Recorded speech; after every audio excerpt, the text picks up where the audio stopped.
పెద్దరాజు గారు, అవనికి ఆఖరి నిమిషం కలిసొస్తుందని చెప్పారు. మీరన్నది దీని గురించేనా? అవని ఆఖరి అస్త్రం ఈ విధంగా ప్రయోగిస్తుందని నేననుకోలేదు.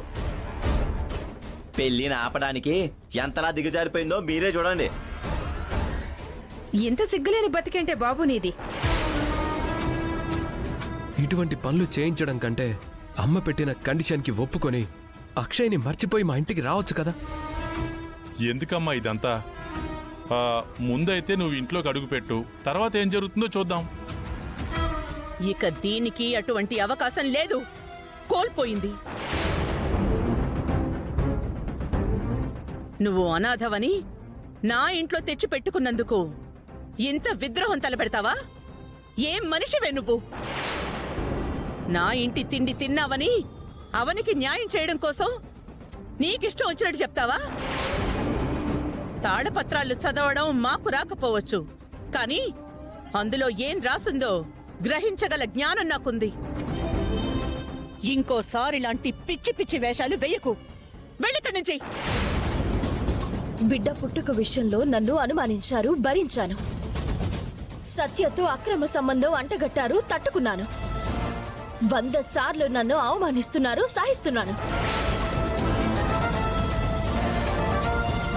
ఇప్పుడు తాళపత్రాలను అడ్డం పెట్టుకుని పెళ్లిని ఆపాలని చూస్తున్నాను అని అంటున్నారు. మిమ్మల్ని ఏమీ అనదలుచుకోవడం లేదు. అన్నిటికీ కాలం సమాధానం చెప్తుంది. పెళ్లిని ఆపాలి అనుకుంటే తాళపత్ర గ్రంథాలను చిన్నపిల్లలను అడ్డం పెట్టుకోను. ఈ తాళి చాలు నాకు. పదమ్మా, రాక.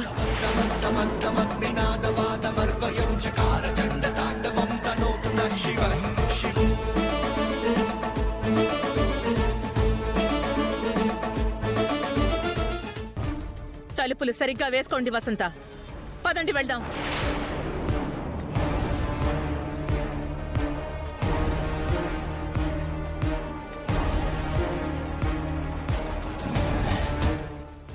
జాగ్రత్త, ఏమనుకున్నారు?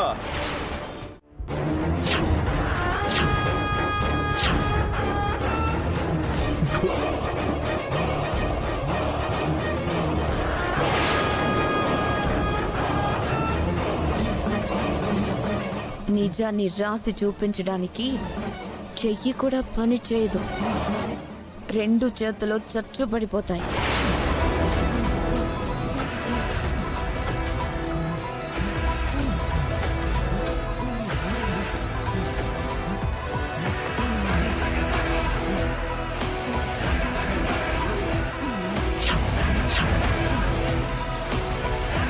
ఇంకోసారి నా ముందుకు వచ్చే సాహసం చేశావంటే నీ ప్రాణమైపోతుంది.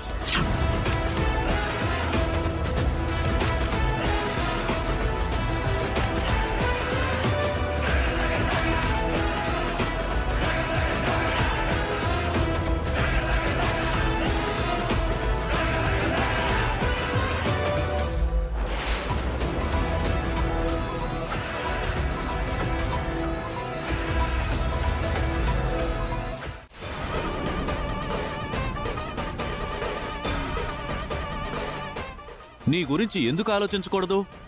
నువ్వు వద్దంటే ఆలోచించకుండా ఉండగలమా? అర్చన కరెక్ట్గా మాట్లాడింది. అర్చన అడిగిన దాంట్లో న్యాయం ఉంది. నీ భర్త నీకు దూరం అయిపోతున్నాడని తెలిసి కూడా నువ్వెందుకు మౌనంగా ఉంటున్నావమ్మా? ఎందుకు ఆలోచిస్తున్నావు? ఆ కుటుంబానికి కోట్లొచ్చి పడతాయనా? ఆ కుటుంబం తిరిగి నిలదొక్కుంటుందనా? నీ ఆలోచన ఏంటి? నీ జీవితం పోయినా వాళ్ళ జీవితాలు బాగుపడతాయిలే అని త్యాగానికి సిద్ధపడిపోయావా? దేన్నైనా వదులుకుంటాను, కానీ భర్తని ఎందుకు వదులుకుంటానన్నయ్యా? అంతకంటే ప్రాణం వదులుకోవడం మంచిది కదా. మరి ఎందుకు మౌనంగా ఉన్నావు? ఆ మాతశ్రీని వాళ్ళు నమ్ముతున్నారు. వారి నమ్మకాన్ని నేనెందుకు కాదనాలి? ఆవిడ పొరపాటు పడి అలా చెప్పుండొచ్చు. నువ్వెళ్ళి అడగొచ్చు కదా. అవసరం లేదన్నయ్యా. మరి పరిష్కారం ఏంటి? అదిగో ఆ అమ్మవారు చూపిస్తుంది.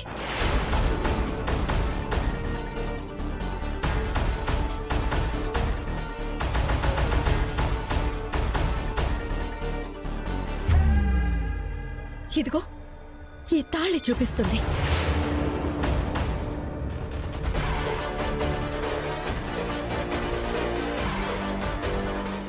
ఇది నాకు తోడుగా ఉండగా నాకు భయం ఎందుకు? మీ కంటికి కనిపించే పోరాటం నేను చేయడం లేదు, కానీ నా మానసిక సంఘర్షణ ఎలా ఉందో మీకు తెలీదు. నిహారిక అలేఖ్యలతో పెళ్లి జరగకుండా ఆగిపోయిందని, మాయతో కూడా అలాగే ఆగిపోతుందని నువ్వనుకుంటున్నావు. అప్పుడు నీకు శ్రీకర్ సపోర్ట్ ఉందమ్మా. ఇప్పుడు పరిస్థితి అలా లేదమ్మా. పెళ్లి విషయంలో ముందుకు వెళ్ళిపోతున్నారు. ఏదో ఒకటి చెయ్యి. ఏం చేయమంటావన్నయ్యా? వెళ్ళి అందరి కాళ్ళు పట్టుకోమంటావా? లేదంటే మీ ఇంటికి వచ్చేస్తాను అని అడగమంటావా? అప్పుడు వాళ్ళు అక్షయ మీద ఆశలు వదులుకో అంటారు. సత్యతో అక్రమ సంబంధం నడిపించిందనుకుంటారు. ఇంత బ్రతికి చివరికి నేను అలా దిగజారిపోవాలా? అందుక నేను బ్రతుకున్నది. అగ్ని పునీతలా ఆ ఇంట్లో అడుగు పెట్టాలన్నయ్యా. అప్పుడే నాకు, నా భర్తకి, నా బిడ్డకి, అందరికీ గౌరవం. ఆ రోజు వస్తుంది, చూస్తూ ఉండు. వాళ్ళెంత దూరం వెళ్తారో వెళ్ళని. ఓ చెల్లెలకి న్యాయం చేయలేని చేతగాని వాణ్ణి అయిపోయాను. ఆ ఇంట్లో ఏం మాట్లాడలేకపోయాను.